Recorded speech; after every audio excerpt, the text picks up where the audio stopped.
dibikin co-host aja Mbak, yang bisa ngapa-ngapain semua co-host atau host, yang lain di blok aja.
Oke, ini bisa langsung dimulai, Mas? Iya, Mas Aris bisa langsung dimulai. Lanjut yang tadi. Saya. Suara saya bergema ya. Ya, terima kasih atas kesempatannya, panitia. Walaupun di tengah-tengah sedang terjadi masalah teknis, tapi ya kita apresiasi usaha dari panitia semuanya. Kita masih bisa akhirnya ketemu di sini, walaupun mungkin nanti akan terbatas ya kapasitasnya. Tapi ya nanti tenang aja, panitia juga akan buatkan video di YouTube-nya, akan diupload agar teman-teman yang lain yang tidak bisa bergabung dalam Zoom meeting kali ini bisa langsung nonton di YouTube-nya nanti ya. Pertama-tama mungkin kepada seluruh peserta, kami mohon untuk di mute dulu yang belum mute agar semuanya bisa mendengar suara saya. Nanti kita akan ada di sesi diskusi, jadi bisa bergantian untuk mute-nya juga. Jadi biar interaktif aja nanti ya. Oke. Karena waktu kita sampai jam 12 ya, atau mungkin bisa lebih nanti kemungkinan. Karena ada masalah teknis ini. Saya pertama-tama sebelum menyampaikan materi, izinkan perkenalan dulu. Saya Aris Maulana dari Inspektorat Jenderal Kementerian Pendidikan dan Kebudayaan. Apa lagi yang harus dikenalkan ya? Kira-kira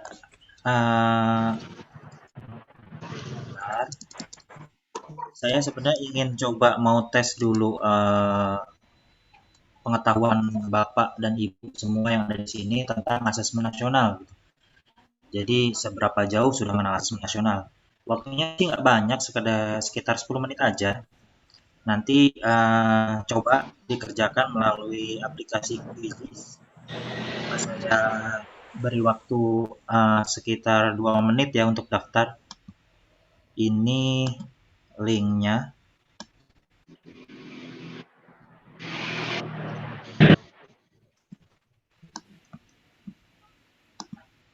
Bapak Ibu coba masuk ke browsernya lewat HP ataupun komputer. Nanti klik joinmyquizzes.com. Lalu ada kode yang harus dimasukkan. Kodenya 5433. 543 551. Nanti dari situ ada sedikit pertanyaan untuk mengetes aja seberapa jauh sih pengetahuan mengenai asesmen nasional dari Bapak dan Ibu. Oke, saya beri waktu sekitar ya maksimal 2 menit ya untuk join ke sini. Dari Zoom sih saya lihat ada 141 peserta. Apakah sudah ada yang bisa bergabung? Di sini masih kosong bergabung. Ayo coba panitianya juga boleh ikut.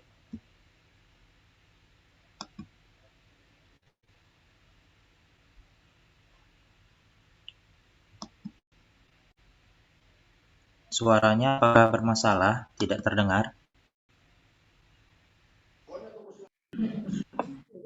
Suaranya jelas Mas ini di sini. Jelas ya, ada beberapa yang mungkin tidak ada yang bermasalah, mungkin masalah koneksi ya.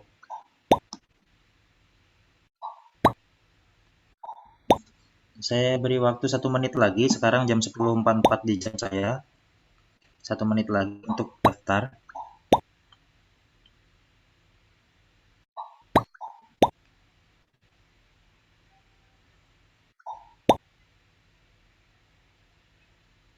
Oke, lanjut.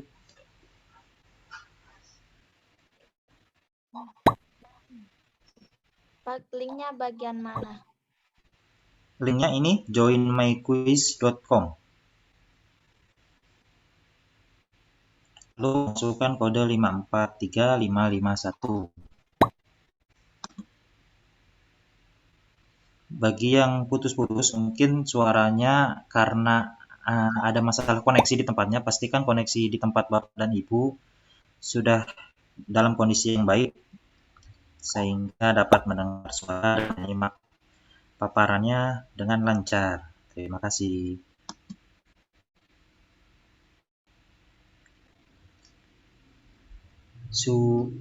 Sebentar lagi ya, saya close ya. Cukuplah nanti berapa perwakilan aja ya, sampel.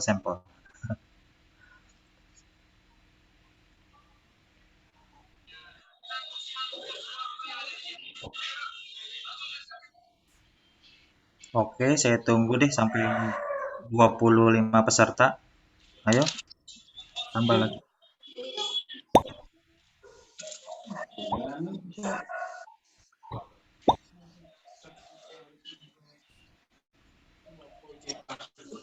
Enggak betul, buka apa? Buka apa?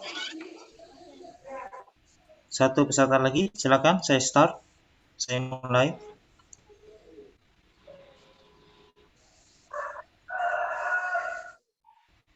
Oke, saya mulai ya. Silakan dikerjakan.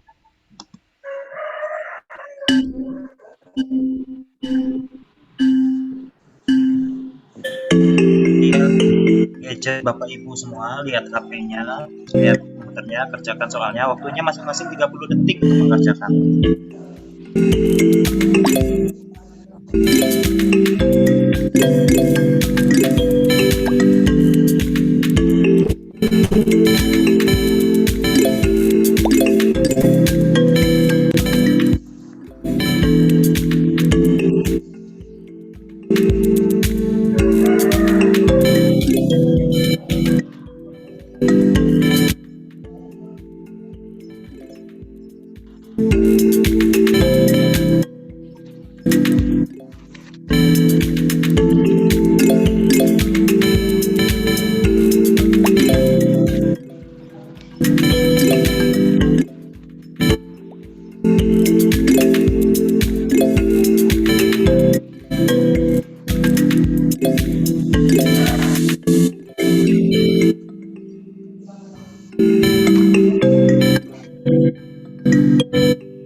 Ya, saya rasa waktunya cukup ya. Sudah dilihat di sini bahwa memang pengetahuan data dari Bapak Ibu, kawan-kawan semua ternyata memang masih di bawah 50% dan akurasinya. Jadi memang masih banyak sekali peserta di sini memang masih belum terlalu mengetahui mengenai asesmen nasional ini ya.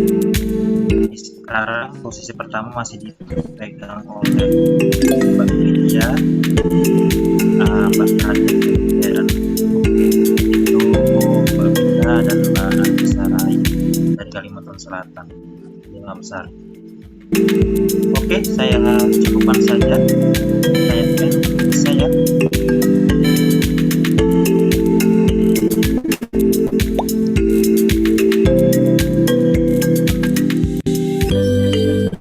oke.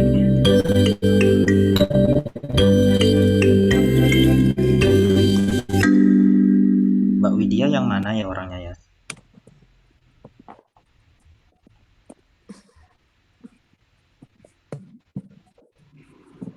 Mbak Widya.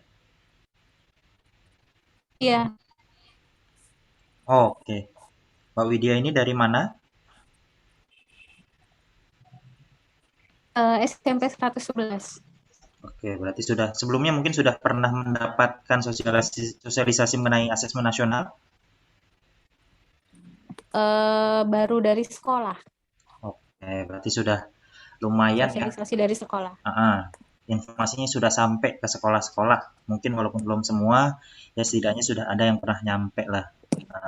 Jadi ya cukup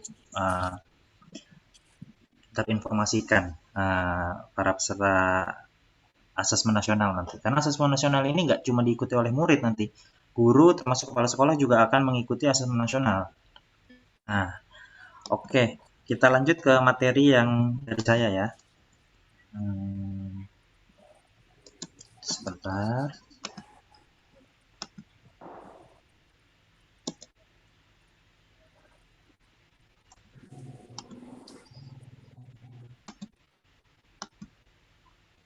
Sudah terlihat ya semuanya ya? Sudah, Pak. Oke, baik. Sekali lagi terima kasih atas kesempatannya, panitia, para peserta yang masih antusias sampai sekarang. Saya sangat bersyukur kita semua ini dapat dipertemukan dalam webinar kali ini dalam keadaan sehat semuanya, tanpa kekurangan satu apapun. Juga mungkin bagi rekan kita atau saudara kita yang sedang sakit, mudah-mudahan segera diangkat penyakitnya, disembuhkan. Yang sedang terkena musibah juga mudah-mudahan selesai masalahnya dan dapat diberikan kesabaran dan ikhlas. Jadi kita langsung mulai saja dengan peraturan. Saya bilangnya peraturan apa ya? Kesepakatan aja deh antara kita dalam webinar kali ini. Jadi kita ini harus bekerja sama, melakukan yang terbaik untuk belajar sebanyak yang kita bisa dan saling menghormati serta mendukung untuk melalui semua tantangan yang sedang kita hadapi ini. Nah, mungkin dalam hal ini yang kita maksud tantangan itu adalah asesmen nasional ya. Tapi asesmen nasional menurut saya itu bukan suatu permasalahan ya, karena asesmen nasional ini tidak sama sekali bertujuan untuk memberatkan sekolah, murid, guru, ataupun kepala sekolah. Memang ini asesmen nasional tuh fasilitas yang kami berikan, Kemendikbud berikan untuk semua pemangku kepentingan di bidang pendidikan. Jadi itu fasilitas, jadi harusnya sih dinikmati aja. Nggak perlu pusing-pusing, nggak perlu harus persiapan khusus nih, nggak usah gitu. Karena asesmen nasional ini tujuannya untuk membantu memperbaiki masalah pendidikan yang ada di Indonesia. Kenalan dari saya singkat saja, saya dari Kehumasan Inspektorat Jenderal Kemendikbud, jadi memang tugasnya sehari-hari menyiarkan berita-berita, program-program yang ada di Kementerian Pendidikan dan Kebudayaan. Namun cara menyiarkannya, menyampaikannya kepada masyarakat memang dengan cara yang agak berbeda dari sisi pengawasan, karena saya dari Inspektorat Jenderal yang bertugas untuk mengawasi jalannya program atau kebijakan yang ada di Indonesia, khususnya terkait dengan pendidikan dan kebudayaan. Ini nomor WA saya, ada email saya juga, ada Instagram juga kalau mau coba lebih kenal lagi dengan saya seperti apa. Saya juga sekarang kebetulan sedang mengambil sekolah,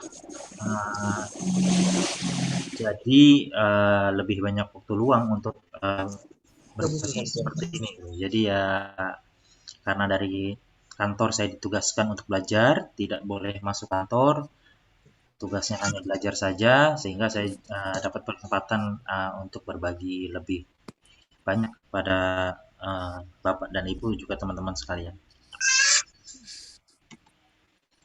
Nah, kita mulai dari 3 komponen pendidikan. Dalam dunia pendidikan atau dalam sistem pendidikan itu ada 3 komponen penting yang menunjukkan atau apa ya, memperlihatkan kualitas dari suatu pendidikan. Nah, ini ada yang pertama kurikulum, yang kedua pembelajaran, yang ketiga ini evaluasi. Nah, sekarang kita sebutnya assessment. Jadi evaluasi dalam kata lain mungkin lebih untuk menghilangkan image yang menegangkan dari suatu kegiatan evaluasi mungkin ya. Karena kan selama ini evaluasi itu memberatkan siswa, memberatkan guru, semua jadi beban gitu. Seperti UN kemarin, seperti ujian-ujian ya yang namanya hanya berganti saja. Nah, kali ini assessment tujuannya hanya untuk mengukur saja. Jadi nggak ada menentukan apa-apa dan nggak ada pengaruhnya sama sekali secara langsung ke siswa maupun sekolah. Nah, karena tujuan pendidikan itu adalah untuk mengembangkan karakter dan kompetensi murid. Jadi tujuan asesmen juga harusnya dapat melihat efektivitas dari pembelajaran, juga dapat melihat ketercapaiannya terhadap kurikulum yang sudah ditetapkan. Jadi tujuan asesmen ini dua ini. Tujuan apanya ya? Tujuan syarat komponen pendidikan ini. Jadi ya untuk mengukur intinya, tanpa menentukan kelulusan, tanpa memberikan hukuman terhadap sekolah misalnya kalau anak muridnya ternyata hasilnya jelek atau apa enggak, tapi ini tujuannya lebih memberikan fasilitas kepada sekolah untuk mengetahui kondisi sekolahnya agar dapat mengembangkan karakter dan kompetensi murid ke depannya. Asesmen nasional. Asesmen nasional merupakan upaya untuk memotret secara komprehensif mutu proses dan hasil belajar satuan pendidikan. Nah, satuan pendidikan sekolah ya.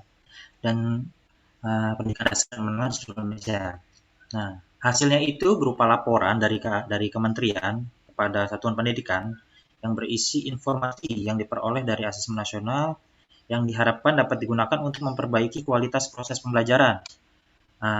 Yang pada gilirannya dapat meningkatkan mutu hasil belajar murid. Nah, tadi itu ya, lagi-lagi ini adalah fasilitas. Jadi, dinikmatin aja, nggak usah pusing-pusing. Nah, asesmen nasional ini terbagi atas 3 kegiatan. Yang mungkin selama ini ditakutkan itu adalah asesmen kompetensi minimum atau AKM. Nah, ini diikuti oleh peserta didik dengan tujuan mengukur kemampuan literasi membaca dan numerasi sebagai hasil belajar kognitif. Nah, harap diingat bahwa memang asesmen ini diikuti oleh semua satuan pendidikan, tapi hanya sampel yang mengerjakan asesmen nasional ini. Jadi nggak semua murid mengerjakan. Jadi yang perlu dipersiapkan itu ya sebenarnya sih ya nggak perlu terlalu ya, mungkin nanti fasilitas sarana-prasarana aja. Tapi nggak perlu dipersiapkan khusus muridnya untuk ayo kita mau asesmen, nggak usah, karena kita juga ngambilnya nanti random dan sampel gitu. Jadi siapa dari satu sekolah maksimal 45 orang, kita 45 orang masalah. Nanti kita ambil, nah mereka yang diminta untuk mengerjakan untuk melihat kualitas dari sekolah itu. Sangat random nanti sampelnya ya. Kemudian survei karakter, nah ini diikuti oleh peserta didik juga untuk mengukur kebiasaan, sikap, nilai-nilai sebagai hasil belajar kognitif. Jadi nanti muridnya itu seperti apa sih karakternya gitu. Lebih kita pendekatkan ke ideologi. Nah, berikutnya survei lingkungan belajar. Nah, ini diikuti oleh murid, guru, sama kepala satuan pendidikan untuk mengukur kualitas aspek input dan proses belajar mengajar di sekolah. Jadi tujuannya ya memang untuk melihat gimana kondisi belajarnya gitu, nyaman atau enggak dengan fasilitas yang ada, dengan cara mengajar guru-gurunya. Nanti ya ini yang akan dites gurunya juga dikasih, nanti diminta pendapat segala macam itulah untuk melihat kondisi lingkungan belajar. Jadi asesmen nasional itu ada 3 ya. Ada AKM yang ngerjain tes-tes itu, literasi dan numerasi. Ada survei karakter yang melihat bagaimana sih kondisi non-kognitif siswa. Yang ketiga ada survei lingkungan belajar. Ini untuk melihat bagaimana kondisi pembelajaran di lingkungan belajar di satuan pendidikan Bapak dan Ibu. Nah, kita mulai dari AKM dulu ya. Asesmen kompetensi minimum. Nah, ini ada yang diukur itu ada literasi membaca dan numerasi. Nah, literasi membaca itu ya mengukur kemampuan untuk memahami, menggunakan, mengevaluasi, merefleksikan berbagai jenis teks tertulis. Teks tertulis untuk mengembangkan kapasitas individu sebagai warga Indonesia dan warga dunia serta dapat berkontribusi secara produktif pada masyarakat. Jadi kemampuan membaca ini akan diukur gitu. Nanti kelihatan tuh warga Indonesia ini ternyata ya, peserta didiknya suka membaca atau gaya membacanya seperti apa gitu. Karena memang kemampuan membaca ini salah satu hal yang paling penting dalam proses pembelajaran, jadi diukur. Kemudian numerasi, kemampuan berpikir menggunakan konsep, prosedur, fakta, dan alat matematika untuk menyelesaikan masalah sehari-hari. Berbagai jenis konteks yang relevan untuk individu sebagai warga negara Indonesia dan warga dunia. Jadi matematika ini nggak cuma masalah hitung-menghitung aja ya, nggak hitung, tapi juga mengasah logika, cara berpikir, bagaimana cara menyelesaikan masalah, bagaimana menggunakan suatu formula atau rumus untuk mendapat tujuan tertentu. Tapi memang yang perlu ditekankan, memecahkan suatu permasalahan itu tidak hanya tidak hanya wajib menggunakan satu formula gitu. Kayak untuk mendapatkan memecahkan suatu permasalahan, misalnya rumus apa ya, untuk mengkalikan 23 kali 54. Ada yang ngajarinnya kan dikali belakangnya dulu, dijumlah, lalu hasilnya ketemu. Ada juga yang mungkin dibuat metode gambar segala macam. Itu bebas saja, tidak boleh kita mewajibkan menggunakan cara ini. Caranya harus begini, kalau caranya tidak begini salah gitu. Nah, itu dalam matematika sebenarnya tidak disarankan. Nah, itu yang mungkin akhirnya membentuk orang ke depannya nanti jadi kurang toleran gitu. Kalau ada masalah A, ya harus A gitu. Nggak bisa B, C, dan D. Nah, itu akhirnya membentuk pemikiran seperti itu. Makanya saya pernah baca buku tentang berpikir majemuk dalam matematika. Nah, itu ada, bisa Bapak Ibu cari, itu bagus konsepnya. Nah, bagaimana akhirnya matematika yang ditentukan harus rumusnya ini, agar dapat ini, itu justru membuat manusia ke depannya berpikir tidak toleran. Jadi, mau menerima pendapat yang lain, nggak mau memecahkan masalah dengan cara orang lain gitu. Orang lain maunya caranya begini, kita nggak bisa terima gitu, karena yang kita percaya caranya seperti ini. Itu hal-hal yang akhirnya merusak kebinekaan kita. Jadi memang dalam numerasi ini maknanya cukup dalam gitu. Jadi perlu lagi nanti dibuat sistem pembelajaran yang lebih membebaskan pemikiran dari peserta didik gitu.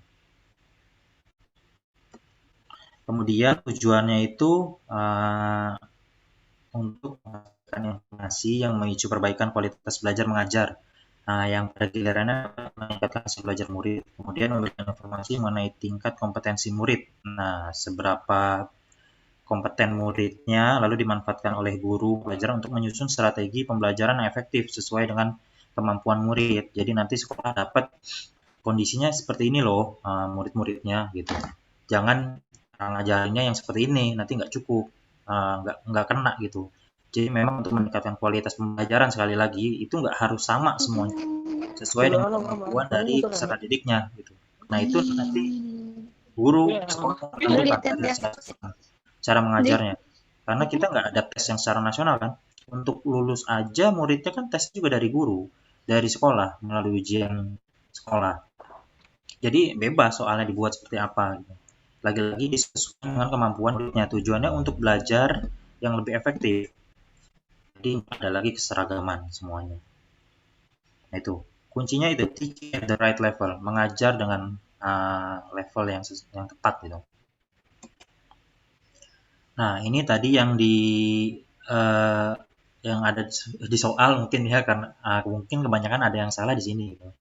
Karena memang dalam AKM itu komponennya itu ada konten, kognitif, sama konteks. Nah, ini tujuannya. Nanti bisa dibaca aja gitu. Misalnya membaca ada teks informasi, tujuan untuk apa, numerasi ada bilangan apa, terus ya inilah yang dipelajari, ini tujuannya, terus juga ada konteksnya untuk apa. Nanti bisa di-share saja materi ini, bisa dipelajari lagi oleh Bapak dan Ibu. Nah, ini perbedaannya mau UN apa? Ada yang bertanya mungkin banget gitu kan. Apa sih bedanya? Apa beda nama? Enggak, bedanya beda dari tujuannya, beda dari cara melakukannya, dan memang ini sangat berbeda dari ujian nasional gitu. Nah, ujian nasional itu penilaiannya biasanya di akhir tuh untuk mengukur seberapa hebat kemampuan murid. Tapi kalau ini enggak, ini justru di sebelum akhir, karena agar dapat melihat kemampuan murid, kemudian nanti ketika ujian kelulusan yang dibuat oleh sekolah udah tahu nih harus membuat soal ujian kelulusan seperti apa, melihat dari kemampuan murid yang ada gitu. Jadi nggak menjudge murid di akhir kayak UN kemarin kan, ternyata muridnya kemampuannya cuma segini gitu.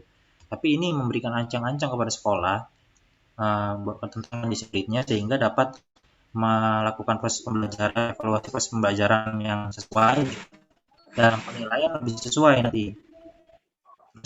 Sensus murid seluruh di kelas akhir ini sensusnya subjek pesertanya sensus satuan pendidikan dengan sampel. Nah tadi sampel murid ya. Terus juga tingkat asesmennya high stake. High stake tuh sangat membebankan, resikonya tinggi gitu. Kalau low stake itu nggak ada beban, resikonya juga nggak ada gitu. Nah ini high stake tuh kayak murid kemarin kan UN stres, kan ada yang sampai nekat bunuh diri dan lain-lain. Nah itu sangat memukul inilah tujuan dari pendidikan sebenarnya. Nah makanya dibuat asesmen aja, nggak ada lagi kita menyamaratakan kompetensi murid semuanya. Oke, terus kemudian model soalnya yang AKM ini ada uraian, itu bedanya. Jadi lebih melihat pendapat dari setiap murid. Kemudian asesmennya dulu 4 hari, sekarang 2 hari, jadi lebih cepat. Mode pelaksanaannya dulu semi-daring. Semi-daring tuh kalau NCT, jadi soal dibawa ke kelas melalui komputernya bikin jaringan ke komputer yang ada di kelas gitu. Jadi internetnya ada di kelas, jadi orang mau masuk dari luar kelas itu nggak bisa. Jadi cuma di LAN. Internetnya hanya di lokal area tersebut. Nah, sekarang ada daringnya. Jadi ada yang langsung mengerjakan di sistem yang udah dibuat Kemendikbud dari pusat. Kalau ada internetnya, kalau ada internetnya di sekolah, nanti dicoba dibuat sistemnya daring. Jadi disediakan oleh proktor satu komputer yang akan memberikan jaringan ke komputer lainnya. Jadi nggak perlu koneksi internet, hanya intranet. Nah nanti orang IT lah yang ngerti lah gitu. Jadi nggak perlu masalah internet. Kemudian yang dulu kan pakainya CBT, komputer based test. Ini penilaian ya. Jadi untuk menilai dulu pakai komputer based test. Jadi ya pokoknya komputer lihat aja totalnya sekitar gitu. Nah sekarang computerized multistage adaptive testing. Jadi dinilai kemudian hasil penilaiannya itu berjenjang. Nanti ada yang nanti hasil itu ada butuh perhatian khusus, ada yang cukup, ada yang baik gitu. Jadi akan kelihatan jenjangnya di mana. Kalau yang dulu kan nggak cuma skor aja kan. Kalau ini ada jenjangnya, ada levelnya. Nah, terus kemudian ini spesifikasi minimal ini nanti orang lagi aja ya kalau misalnya agak pusing bacanya. Nah, sekarang ke survei karakter. Survei karakter ini ingin membentuk siswa yang berideologi Pancasila. Kan sebenarnya kan ideologi ini sudah dibuat oleh pendahulu kita ya, kita nggak ngikutin ideologi liberal, komunis, sosialis atau apa, tapi namanya ideologi Pancasila dan memang di level internasional Pancasila ini sudah diakui jika diterapkan dengan baik, ini ideologi yang sangat baik gitu. Sangat dampak negatifnya. Kalau liberal kan terlalu liberal parah, kalau sosial terlalu sosial juga kurang baik, menghambat bakat dari masing-masing orang, termasuk komunis juga. Nah ini Pancasila ini ideologi sendiri nih, racikan dari berbagai macam ideologi yang tujuannya untuk membuat masyarakat Indonesia jadi masyarakat yang paling unggul di dunia. Nah pertama pendekatannya Tuhan, kebinekaan, global, jadi toleransi itu sangat dilakukan. Dan yang sekarang justru kita lihat malah banyak sekali masalah-masalah intoleran gitu. Bahkan beda pandangan politik aja itu udah jadi musuh gitu. Itu karena banyak orang yang berpikiran kurang toleran, makanya jadi kayak dulu Jokowi, Prabowo, waduh, udah beda aja. Itu dia masing-masing. Semua orang juga kan otaknya beda-beda. Ya, kita dilahirkan dari rahim yang beda, punya otak juga beda. Ya, nggak boleh kita menyalahkan pemikiran mereka. Jadi yang harus dilakukan adalah menghargai bineka. Balik lagi lah ke masa dulu, di mana kebinekaan ini sangat kita junjung tinggi. Kemudian gotong royong, bekerja sama, ya industri 4.0 ini 4.0 5.0 ya ntar ke depannya. Entah bentar lagi 5.0 nih ketika mesin sudah dapat bekerja sendiri, berpikir itu 5.0. Nah, sekarang 4.0 ini kita masih menggunakan WiFi. Itu apa ya? Sekarang pekerjaan dikerjakan lebih cepat, lebih efisien. Jadi yang dibutuhkan lagi bukan mana yang apa ya, kayak kompetisi itu kayaknya masih udah mulai di dunia pekerjaan di masa sekarang. Yang diperlukan adalah menciptakan inovasi dengan kolaborasi gitu. Mengerjakan sesuatu bersama-sama, mengerjakan sesuatu dengan tim, dengan banyak pikiran yang berbeda gitu, lalu menemukan solusi dari satu permasalahan. Nah, itu yang kita perlukan, dan Indonesia itu sudah ada dulu nama istilahnya gotong royong. Oleh karena itu gotong royong ini harus terus digaungkan. Justru sekarang kita malah kena pengaruh kebanyakan ya, yang saya lihat itu malah lihat kebanyakan kena pengaruh negatifnya gitu. Jadi kayak dengan adanya teknologi malah kita lebih individual gitu. Kan ada teknologi kan di grup gitu kan, bikin grup itu lebih mudah, gotong royong kalau ada masalah lebih cepat diselesaikannya bersama gitu kan. Nah, kemudian mandiri, tidak terlalu bergantung kepada sesuatu yang memang kita harus bisa gitu. Selain tadi bekerja sama juga kita tidak boleh kalau ngerjain tugas kelompok tuh kayak ya udahlah kamu aja deh, aku bagian ngeprint. Nah, itu nggak boleh tuh yang kayak gitu tuh. Nah, jadi harus mandiri, harus kita juga ada kontribusi, harus bisa punya power di situ. Bernalar kritis. Nah, ini yang biasanya di sekolah hilang gitu. Ketika muridnya ingin menyampaikan pemikirannya, tapi karena pertentangan pemikiran guru, akhirnya takut ya. Jadi kritisnya ini hilang. Justru kan kalau di dunia kerja yang kritis ini yang dicari. Jadi biar satu pemikiran itu bisa ada pembandingnya lagi dengan pemikiran lain. Jangan-jangan apa yang kita pikirkan selama ini salah gitu. Jadi itulah gunanya kritis dari masing-masing orang. Jadi mengkoreksi, mungkin dapat mengkoreksi, dapat memberikan masukan. Nah, itu yang diperlukan. Sementara dalam dunia pengajaran yang kemarin-kemarin itu lebih kayak mendoktrin anak, pokoknya harus ini, harus itu. Sehingga anak tuh jadi terbatas pikirannya, takut untuk menyatakan sesuatu gitu. Nah, berikutnya kreatif. Ya, kreatif ini anak-anak sekarang udah makin kreatif lah.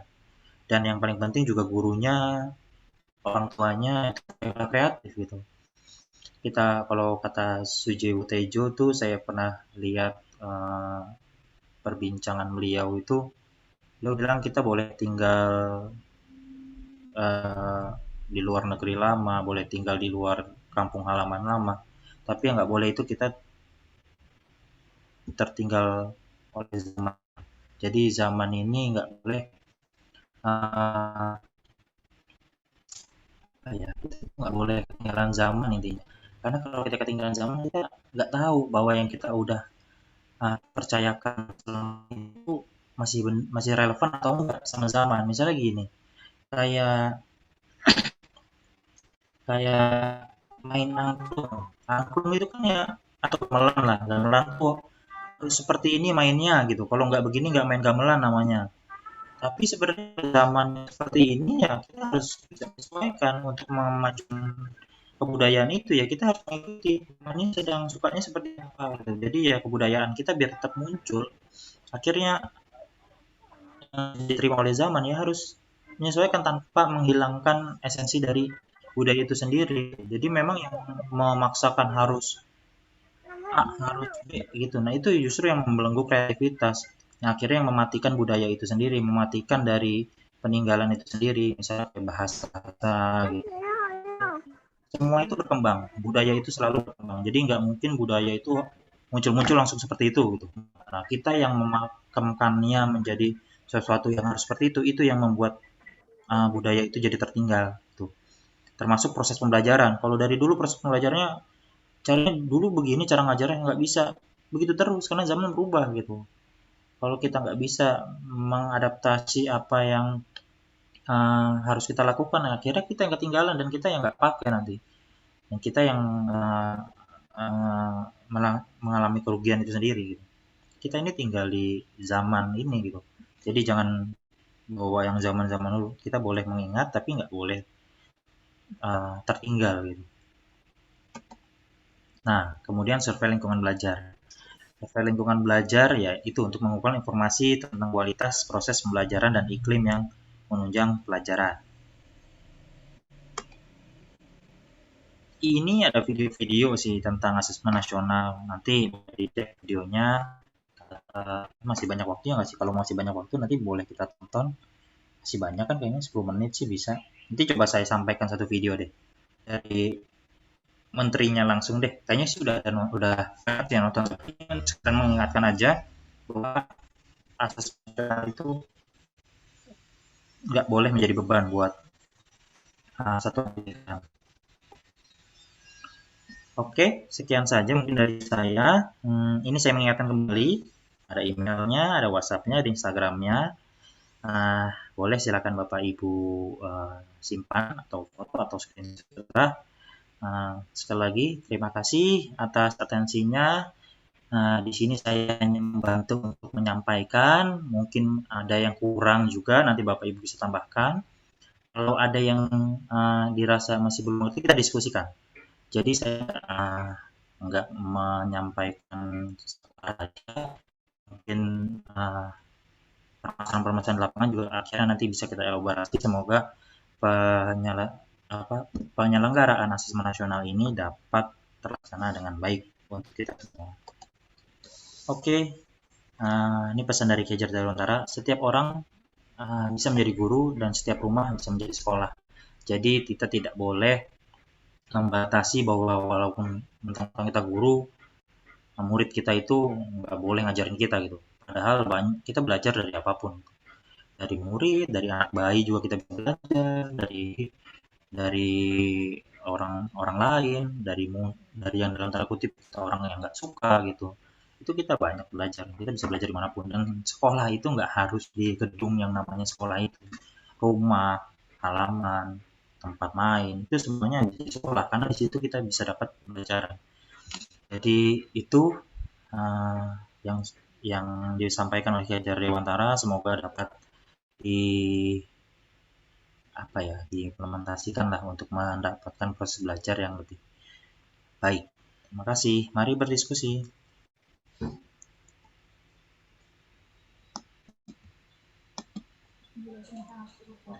Ya, terima kasih Mas Haris ini untuk penjelasannya yang lengkap. Ini dirasa bagi seluruh peserta, Bapak Ibu semuanya, semoga wawasannya mengenai asesmen nasional ini semakin gamblang. Jadi yang semula apa sih itu teksnya seperti apa? Semoga ini sedikit banyak bisa memberikan gambaran bagi kita semuanya, utamanya selaku pelaksana pendidikan. Baik, untuk selanjutnya kita masuk ke sesi diskusi atau tanya jawab nanti. Pertanyaannya sesuai dengan peraturan yang telah tadi saya sampaikan. Silakan ditulis dengan format sesuai dengan yang tadi saya sampaikan di peraturan, ditulis di kolom chat. Nah, nanti akan ada admin yang akan menunjuk pertanyaannya.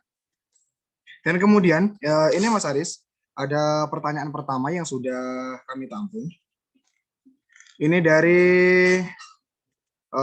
Wahyu dari Cilacap ya ini. Pertanyaannya, asesmen nasional akan mulai dilaksanakan secara serentak seluruh Indonesia atau diambil sampel terlebih dahulu dan kapan kira-kira akan dilaksanakan gitu Mas Haris. Saya ulangi, asesmen nasional akan mulai dilaksanakan secara serentak seluruh Indonesia atau diambil sampel terlebih dahulu dan kapan waktu pelaksanaannya. Itu dari Wahyu dari Cilacap ini. Oke, boleh langsung saya jawab. Ya, silakan Mas Haris. Terima kasih Mas Wahyu. Jadi asesmen nasional ini diadakan serentak gitu. Jadi semua melaksanakan. Tapi nanti kalau ada hal-hal kendala-kendala di luar harapan, misalnya tiba-tiba di satu daerah ada masalah, ada bencana, mungkin nanti ya pokoknya itulah yang menghambat pelaksanaan itu, ya mungkin akan di fleksibel saja lah pelaksanaan, karena ini tidak terlalu apa ya ini fasilitas yang perlu dinikmati. Jadi kita memberikan layanan ke satuan pendidikan untuk satuan pendidikan tersebut. Nah, kemudian sampel itu di seluruh sekolah mengadakan, seluruh satuan pendidikan mengadakan. Sampel itu hanya sampel itu hanya dalam satu sekolah muridnya itu di sampel. Nanti kita lihat tayangannya ya, berapa banyak gitu. Ini ada nanti dari saya gitu.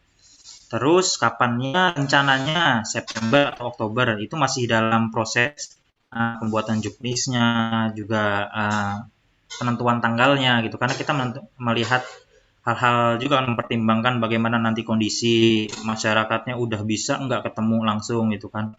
Nah, jadi masih butuh waktu untuk mempertimbangkan tanggal pastinya gitu, jadi masih dalam proses. Nah, kita coba lihat aja pertama imbauan dari Menteri mengenai asesmen ini.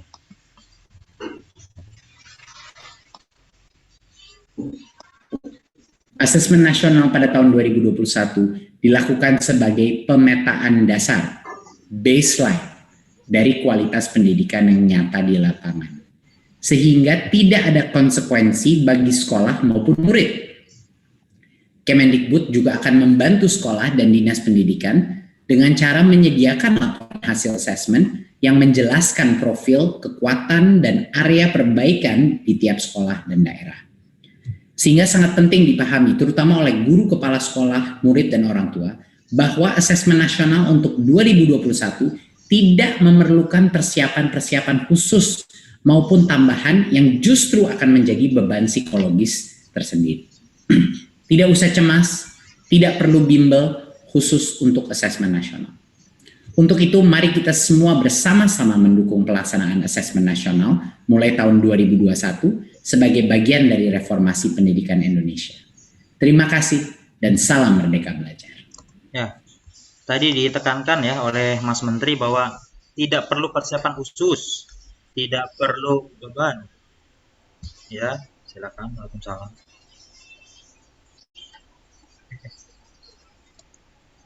Sorry. Ada yang Oke, maaf tadi terganggu yang manggil. Nah, jadi itu tidak perlu persiapan khusus, juga tidak akan membebani. Jadi ya santai aja, asesmen nikmatin aja. Lagi-lagi ini kuncinya fasilitas gitu ya. Tinggal Bapak dan Ibu coba membantu pemerintah untuk menyelenggarakan ini gitu, melalui fasilitas sarana prasarana yang ada gitu. Oke, terima kasih. Berikutnya. Ya, berikutnya Mas Haris ya, ini langsung saya sambung pertanyaan yang kedua dari Vinda Maikori, ya, guru matematika Kerinci. Nah, dari Kerinci, ini untuk pertanyaannya, untuk survei lingkungan belajar dan karakter itu skemanya seperti apa ya Pak? Ini perlu diulangi atau gimana Mas Haris? Sudah jelas? Oke, cukup. Oh iya. Untuk survei karakter dan lingkungan belajar sampai sekarang memang masih dalam proses juga juknis teknisnya gitu. Namun ini nggak sulit. Modelnya tuh mungkin seperti mengerjakan kuesioner seperti itu gitu, untuk melihat pilihan-pilihannya. Ya hanya ini aja, mengerjakan soal yang sesuai dengan kepribadian aja, nanti dipilih kira-kira mana yang lebih cocok sama kita gitu. Jadi nggak ada benar dan salah. Nanti hasil pengerjaan soal itu hanya mencerminkan diri kita seperti itu gitu. Termasuk sekolah mengerjakan soalnya ya kira memperlihatkan bahwa sekolahnya seperti itu gitu. Nggak ada yang benar, nggak ada yang salah. Jadi seperti itulah, seperti apa ya namanya, survei gitu. Ya emang survei namanya kan, kuesioner gitu. Ya nggak perlu dipusing-pusingin lah. Itu gampang kok. Mungkin AKM aja yang perlu, mungkin ya AKM itu karena perlu kemampuan berpikir literasi dan numerasi ya. Jadi muridnya memang diharapkan dapat mengajarkan itu dengan baik gitu. Nah, tapi ingat sekali lagi ini sampel. Jadi kita nggak bisa mempersiapkan beberapa murid untuk asesmen gitu, nggak bisa, karena nanti akan dipilih secara acak. Ya kalau mau ya memang harus di ini aja. Nggak usah lah menekan murid, santai aja. Pokoknya ada, karena untuk keperluan pribadi kok gitu, untuk berkaca, untuk memperbaiki diri gitu. Jadi nggak perlu di make up gitu. Kira-kira seperti itu. Ya, baik, itu tadi dari rekan atau rekanita Vinda untuk jawaban dari pertanyaan dari panjenengan. Untuk selanjutnya, ini Mas Haris, pertanyaan yang ketiga dari Lina Apriatin, guru TK dari Bojonegoro. Pertanyaannya, jika asesmen dilakukan hanya beberapa murid, apakah bisa menentukan ketercapaian tujuan satuan lembaga? Sedangkan kemampuan anak itu berbeda-beda. Seperti itu, Mas Haris. Oke, kalau gitu kita langsung lihat aja ya tayangannya ya untuk kepesertaan ini. Sebentar saya share ya. Ya.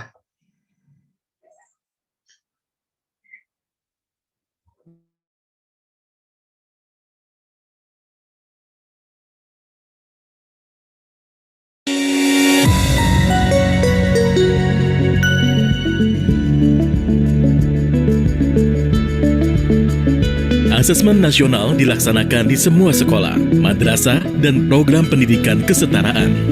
Sampel peserta didik yang mengikuti asesmen nasional dipilih secara acak, sedangkan kepala satuan pendidikan serta guru seluruhnya akan berpartisipasi. Bagaimanakah mekanisme kepesertaan tersebut dalam implementasi? Peserta didik akan mengerjakan 4 instrumen: asesmen literasi membaca, survei karakter, asesmen numerasi, serta survei lingkungan belajar. Peserta didik jenjang pendidikan dasar dipilih secara acak oleh Kemdikbud dengan jumlah maksimal 30. Sementara untuk jenjang pendidikan menengah dipilih secara acak dengan jumlah maksimal 45 murid. Masing-masing jenjang memiliki 5 orang peserta cadangan. Apabila ada peserta utama yang berhalangan melaksanakan asesmen nasional, maka satuan pendidikan harus sudah menginformasikan penggantian peserta utama dengan peserta cadangan selambat-lambatnya 1 hari sebelum hari pelaksanaan. Peserta cadangan yang terpilih harus menyelesaikan keempat jenis instrumen secara lengkap sesuai jadwal yang telah ditentukan. Kementerian Pendidikan dan Kebudayaan tidak menyediakan jadwal asesmen susulan. Peserta yang tidak hadir pada hari pelaksanaan tidak diberikan kesempatan untuk melakukan susulan dan datanya tidak diikutkan dalam penentuan hasil satuan pendidikan. Bila asesmen nasional di satuan pendidikan tidak dapat dilaksanakan karena adanya keadaan situasi darurat dan kejadian luar biasa seperti listrik padam atau bencana alam, maka dapat dilakukan penjadwalan ulang. Terkait pelaksanaan survei lingkungan belajar oleh guru dan kepala satuan pendidikan, beberapa hal perlu diperhatikan. 1. Seluruh kepala satuan pendidikan dan guru yang terdaftar di Dapodik atau EMIS dan mengajar di satuan pendidikan tersebut akan menjadi peserta dalam survei lingkungan belajar. 2. Pengisian survei lingkungan belajar untuk kepala satuan pendidikan dan guru dilakukan secara mandiri tanpa pengawasan dan diberikan waktu selama 4 hari. 3. Bagi guru yang mengajar lebih dari 1 satuan pendidikan, melaksanakan survei lingkungan belajar di setiap satuan pendidikan yang diajar. 4. Bagi kepala satuan pendidikan yang memimpin lebih dari 1 satuan pendidikan, melaksanakan survei lingkungan belajar di setiap satuan pendidikan yang dipimpin. Apabila kepala satuan pendidikan yang berperan sebagai guru, maka akan mengisi survei lingkungan belajar baik sebagai kepala satuan pendidikan maupun sebagai guru. Sangat penting bagi setiap satuan pendidikan mendapat potret yang utuh mengenai kondisi pendidikan yang sebenarnya. Oleh karena itu, partisipasi aktif untuk melaksanakan asesmen nasional dengan menjunjung integritas tinggi akan mendorong dihasilkannya informasi yang akurat dan komprehensif. Dengan mensukseskan pelaksanaan asesmen nasional, mari kita tingkatkan mutu pendidikan di Indonesia.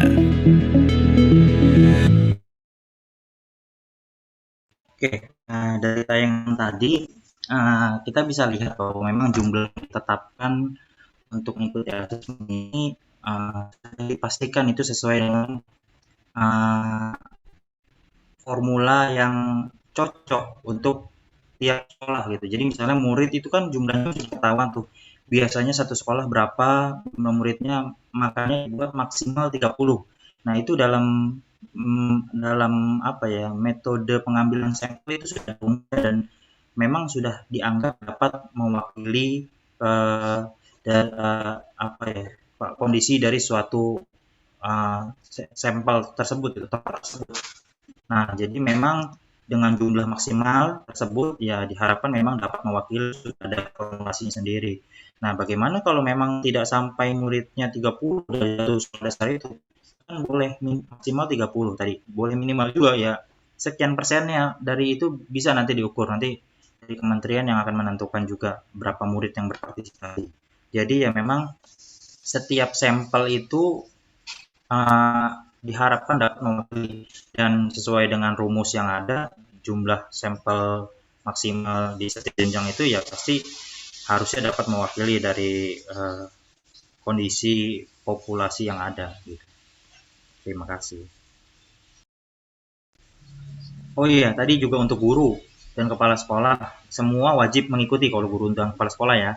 Tapi kalau murid kan sampel, tapi kalau guru dan kepala sekolah itu untuk survei lingkungan sekolah itu wajib, dan guru juga mengajari beberapa sekolah harus ikut di sekolah tersebut juga gitu. Jadi ya dipersiapkan saja waktunya. Terima kasih.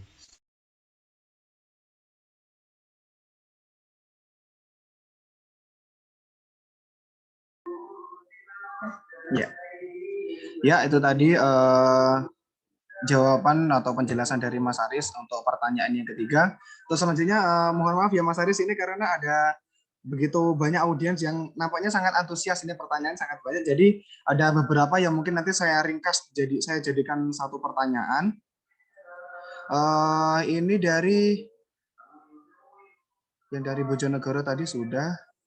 Kemudian, oh ya ini Mas, dari Nunuk Rahayu, guru TK di Tulungagung, izin bertanya apakah ada nilai atau skor minimal dalam pelaksanaan AKM? Dan kemudian tadi yang kedua, apakah dalam asesmen nasional ini dilakukan uji dalam semua mata pelajaran atau mata pelajaran tertentu saja? Dan apakah juga dilaksanakan di pendidikan usia dini gitu Mas? Jadi ada beberapa pertanyaan saya gabung yang saya rasa ada keterkaitannya gitu. Maaf, tadi yang pertama gimana? Pertanyaan pertama. Apakah ada skor minimal untuk pelaksanaan AKM itu? Jadi hasilnya itu loh Mas, apakah nanti ada penentuan kelulusan gitu? Singkat bahasanya seperti itu. Terus kemudian apakah dilakukan dalam pengujiannya itu diujikan kepada semua mata pelajaran atau hanya mata pelajaran tertentu saja? Oke, baik. Terima kasih pertanyaannya. Tadi kan sudah dibilang, ini tidak ada skor-skoran minimal ataupun maksimal gitu ya. Tapi ini yang muncul ini berupa hasil informasi mengenai kondisi peserta didik di sekolah itu kalau untuk AKM gitu ya. Iya. Jadi enggak ada skor minimalnya, enggak ada beban sama sekali lah untuk itulah. Yang penting diingatin aja proses penilaiannya, asesmennya, dan dikerjakan juga ya soal khusus asesmen gitu. Nanti seputar literasi dan numerasi nanti saya kasih filenya deh, ada contoh-contoh soalnya seperti apa gitu. Kalau bahasa mengerjakan seperti ini, matematika mengerjakannya seperti ini. Jadi dibuatkan juga soal khusus untuk asesmen itu. Jadi ya tinggal di ini aja, dikerjakan saja, nggak sesemampunya, nggak perlu dipelajari sebelum asesmen gitu, karena nanti akhirnya malah jadi apa ya, jadi seolah buat-buat gitu. Kalau kita tuh mau melihat gini, kondisi alaminya seperti apa, berkaca gitu kan, ternyata wajah saya seperti ini loh, bisa lihat orangnya di pipinya mungkin ada jerawat sedikit, dipoles gitu. Tapi kalau kita sebelum berkaca udah make up penuh, akhirnya pas ngaca, oh nggak ada kekurangan kok gitu. Ya udah, lanjut aja cara belajar yang seperti itu. Ternyata itu membebankan murid banget gitu. Nah, ke depannya. Nah, itu yang tidak baik. Makanya alami saja, jalankan, kerjakan soalnya, tidak perlu khawatir. Nanti ketemu tuh, ternyata gaya belajarnya harus seperti ini. Jadi nanti gurunya dalam mengajar pun akan lebih sesuai lagi. Nanti pelatihan gurunya juga lebih sesuai kebutuhannya. Terus juga cara mengajar gurunya nanti lebih sesuai. Jadi sekolah nggak usah pusing-pusing lagi untuk memikirkan bagaimana ya cara mengajar efektif. Cukup aja lihat dari hasil asesmen, lalu di saran-sarannya, rekomendasinya dilihat. Oh, kita harus melakukan ini gitu. Jadi membantu sekolah banget gitu untuk memperbaiki cara belajar di sekolah tersebut. Yang penting kan sekolah nggak ada lagi sekolah unggulan, mana sekolah yang lebih baik, mana sekolah yang jelek gitu kan. Nah, tapi yang penting bagaimana semua orang dapat sekolah dengan baik di sekolah itu gitu. Jadi ya saya kalau punya anak saya taruh di sekolah manapun nggak khawatir. Tujuannya itu nanti membuat sekolah yang dapat membantu belajar siapapun sesuai dengan kemampuannya gitu. Jadi nggak disamaratakan, kalau semua, kalau ada yang bodoh satu, jadi yang bodoh harus ngikutin yang pintar semua, enggak. Tapi nanti yang mungkin agak tertinggal ada cara pengajaran khususnya. Nah, itu nanti tips-tipsnya sama kami gitu, cara mengajar seperti apa. Kira-kira seperti itu. Terima kasih.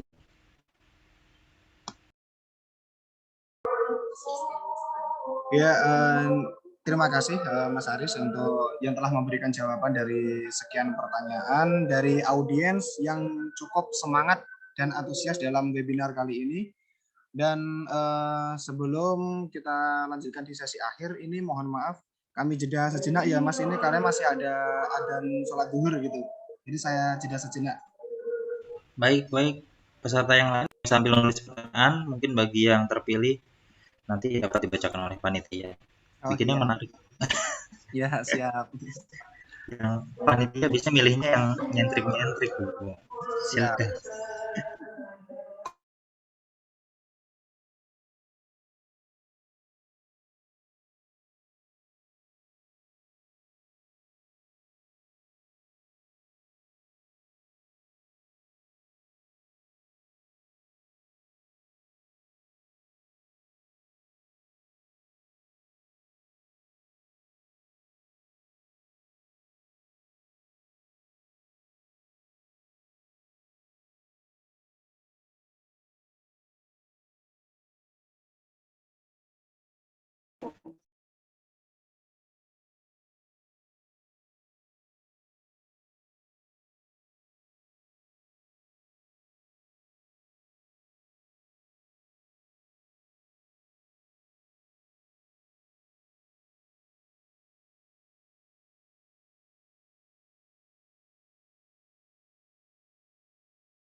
Oh iya, betul. Enggak sama.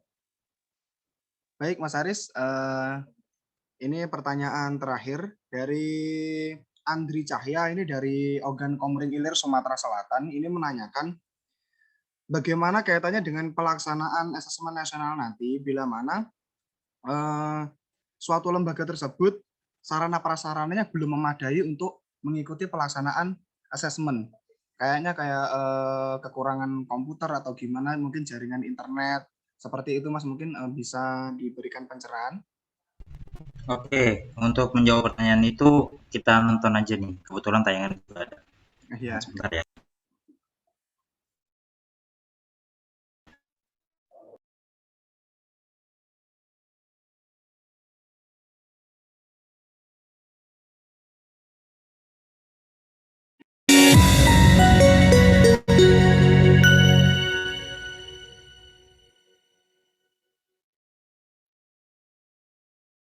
Pelaksanaan asesmen nasional berbasis komputer dilakukan oleh semua sekolah, madrasah, dan program pendidikan kesetaraan untuk dapat mengukur kompetensi siswa terhadap beragam bentuk informasi. Pemanfaatan teknologi dalam asesmen juga efisien dan efektif untuk proses distribusi instrumen, pengelolaan data, implementasi, dan pengolahan hasil. Semua satuan pendidikan melaksanakan asesmen nasional tanpa mempertimbangkan status akreditasi. Bagi satuan pendidikan yang tidak memiliki infrastruktur teknologi informasi dan komunikasi atau TIK yang dipersyaratkan sebagai penyelenggara asesmen nasional dapat melaksanakan asesmen nasional dengan cara menumpang di sekolah dengan infrastruktur TIK yang memadai. Dinas Pendidikan atau kantor Kementerian Agama akan mengkoordinasikan skema menumpang tersebut. Kementerian Pendidikan Kebudayaan menyiapkan 2 moda pelaksanaan asesmen nasional, yaitu berbasis dalam jaringan atau daring dan semi-daring. Pada moda daring, semua proses dilakukan secara daring dan membutuhkan koneksi internet yang memadai dan stabil selama pelaksanaan asesmen nasional. Dengan demikian, satuan pendidikan tidak perlu melakukan proses sinkronisasi dan unggah hasil. Sementara bagi sekolah yang tidak memiliki koneksi internet yang memadai, dapat memilih moda semi-daring di mana satuan pendidikan perlu melakukan sinkronisasi atau mengunduh soal pada komputer server 3 hari sebelum pelaksanaan asesmen. Setelah asesmen selesai, satuan pendidikan bertugas untuk memastikan semua hasil asesmen nasional dari semua sampel sudah lengkap dan mengunggah hasil asesmen server pusat. Setiap kepala satuan pendidikan menentukan moda pelaksanaan asesmen nasional yang sesuai dengan kesiapan infrastruktur TIK di wilayahnya pada sistem pendataan asesmen nasional paling lambat 30 hari sebelum hari pelaksanaan. Dinas Pendidikan atau kantor Kementerian Agama diharapkan berkoordinasi dengan kepala satuan pendidikan untuk mekanisme resource sharing atau berbagi sumber daya dalam pelaksanaan asesmen nasional. Infrastruktur TIK yang memadai untuk kebutuhan pelaksanaan asesmen nasional secara daring pada satuan pendidikan adalah infrastruktur yang memiliki kualifikasi minimum, meliputi tersedianya perangkat komputer desktop atau laptop dengan spesifikasi minimum yang ditetapkan, tersedianya aplikasi browser standar, dan tersedianya bandwidth internet minimum 12 Mbps per 15 komputer dan stabil selama pelaksanaan asesmen. Sementara bagi sekolah yang tidak memiliki kapasitas bandwidth yang memadai untuk melakukan asesmen nasional secara daring, maka dapat memilih moda semi-daring. Pada moda semi-daring ini, satuan pendidikan perlu menyiapkan tambahan infrastruktur pada moda semi-daring berupa komputer PC yang digunakan sebagai server dengan kualifikasi minimum yang telah ditetapkan. Tersedianya perangkat komputer desktop atau laptop yang memiliki kualifikasi yang telah ditetapkan. Tersedianya aplikasi browser standar. Tersedianya internet dengan kapasitas bandwidth 2 Mbps untuk sinkronisasi dan unggah hasil asesmen. Setelah seluruh proses asesmen nasional dengan moda semi-daring selesai dilakukan, Satuan Pendidikan bertugas untuk memastikan semua hasil asesmen nasional dari semua sampel sudah lengkap dan mengunggah hasil asesmen ke server pusat.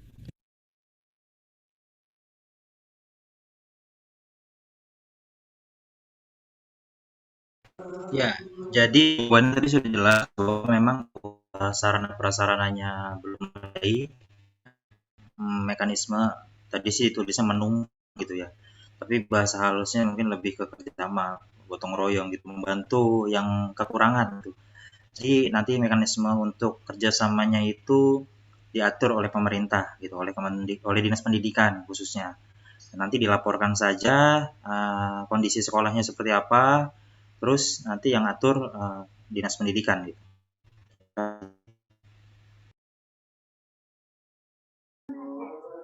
Baik, terima kasih Mas Aris untuk penjelasannya. Ini sudah sangat jelas. Dari sisi penjelasan Mas Aris sendiri juga ditambahi dengan video yang cukup gamblang. Jadi dirasa pertanyaan-pertanyaan semuanya bisa terjawab dengan baik. Juga terima kasih kepada seluruh audiens yang telah stay dari awal sampai dengan akhir. Ini dalam pelaksanaan webinar hari ini. Saya ucapkan terima kasih kepada Mas Aris, materinya yang sangat luar biasa, telah diluangkan waktunya untuk berbagi ilmu kepada kami. Untuk selanjutnya, dari Mas Aris bisa ditutup terlebih dahulu sebelum kami akhiri sesi pada hari ini. Oke, baik. Gimana? Ya Mas, mungkin ini bisa ditambah closing statement atau kata-kata semangat untuk kami para pejuang pendidikan, khususnya yang ada di daerah-daerah, biar tetap semangat dalam memperjuangkan pendidikan Indonesia. Oke. Sebelumnya, terima kasih sekali lagi untuk atensi dan tenaganya mau menyempatkan hadir dalam webinar kali ini itu. Semuanya tujuannya saya rasa baik untuk membantu berusaha meningkatkan kualitas pendidikan. Saya yakin di sini semuanya yang hadir itu sayang semua sama muridnya gitu. Jadi ingin murid-muridnya mendapatkan pendidikan yang terbaik di tempatnya gitu. Dan kemudian mohon maaf atas keterbatasannya, atas mungkin tadi tayangannya kurang jelas tulisannya karena masalah koneksi internet, karena mungkin suaranya putus karena ada jaringan yang bermasalah. Jadi ya semuanya mohon dimaklumi dan saja. Lagi niatnya adalah untuk memajukan kualitas pendidikan nasional di Indonesia. Dan mudah-mudahan semua Bapak Ibu yang di sini dapat pahala, dapat rezeki, dapat keberkahan yang sebaik-baiknya yang telah ditentukan oleh Tuhan Yang Maha Esa gitu. Pahala itu atau rezeki itu nggak harus uang lah gitu. Jadi dalam bentuk kesehatan, bisa dalam bentuk anak yang berbakat, dalam bentuk kondisi rumah tangga yang baik. Jadi banyaklah rezeki gitu. Kan semua dapat manfaatnya lah, nggak hanya muridnya, kita juga yang berniat baik dapat manfaat, dapat rezeki dari apa yang sudah diniatkan tadi. Nah itu. Kemudian pesan terakhir adalah bukan pesan terakhir, kayak mau saya closing statement ya bahasanya ya, bahasa Indonesianya apa ya, pesan penutup mungkin ya. Kalimat penutup dari saya itu ya, asesmen ini tolong dimanfaatkan sebaik mungkin, bantu pemerintah untuk menyelenggarakan dengan maksimal, nikmati saja, tidak perlu ditakuti, tidak perlu menjadi beban, semua untuk kebaikan pendidikan di satuan pendidikan Bapak dan Ibu untuk anak-anak murid. Jadi harus dimanfaatkan sebaik-baiknya gitu. Karena ini fasilitas dari kementerian untuk semua satuan pendidikan. Jadi tujuannya untuk memberikan laporan bagaimana cara menyelenggarakan pendidikan dengan efektif sesuai dengan kemampuan masing-masing peserta didiknya. Mudah-mudahan sekali lagi dapat terselenggara dengan baik dan dapat semua manfaatnya oleh kita semua.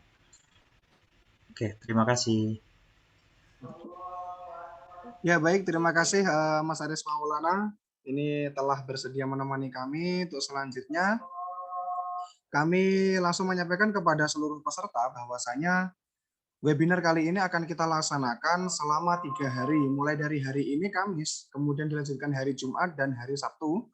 Perlu diketahui bahwasanya untuk hari besok Jumat itu dengan materi yang kedua, yaitu dari narasumber Ibu Rika Saadiah, dosen Universitas Muhammadiyah Jakarta, itu yang akan menjadi narasumber kita besok.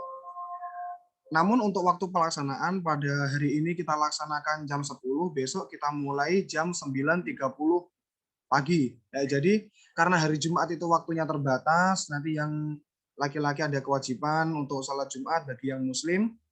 Oleh karenanya waktu pelaksanaan diajukan 30 menit lebih awal. Jadi tetap stay tune bersama kami, Indonesian Youth Education Movement, bersatu dalam kreasi bergerak memberikan inspirasi. Sekian dari kami, ada salah kata atau mungkin dari kata sikap yang kurang berkenan, kami mohon maaf yang sebesar-besarnya. Akhir kata dari saya, wallahul muwafiq ila aqwamit thoriq. Wassalamualaikum warahmatullahi wabarakatuh. Waalaikumsalam. Salam sejahtera bagi kita semuanya. Om Swastiastu, Namo Buddhaya, Rahayu Salam Kebajikan. Terima kasih, Pak. Terima kasih, Pak.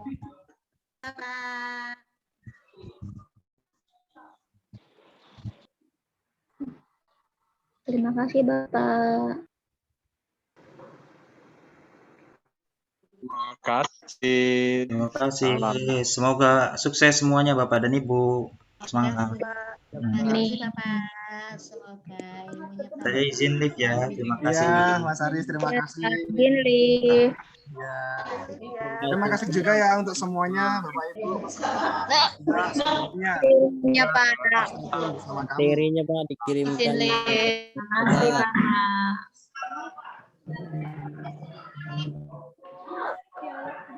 Melihat ini saja seneng kenapa?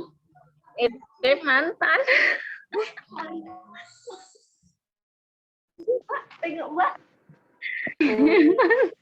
Ya, sekali lagi bagi peserta yang belum live group, ini saya tekankan sekali lagi, besok waktunya lebih pagi dan semoga besok tidak ada kendala seperti hari ini ya. Semoga apa yang kita pelajari hari ini niatnya untuk berjuang belajar bersama-sama untuk memajukan pendidikan Indonesia. Semangat. Ya.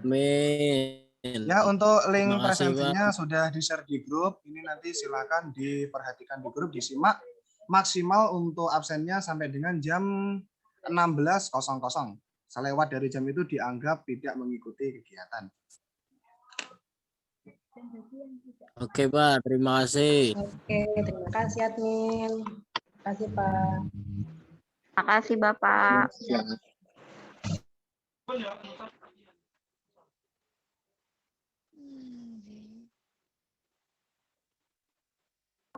Masya Allah, siapa sih yang ini? Kak, ambil teh. Terima kasih, Pak. Ambil petasannya, Kak. Ambil petasan. Ambil petasan.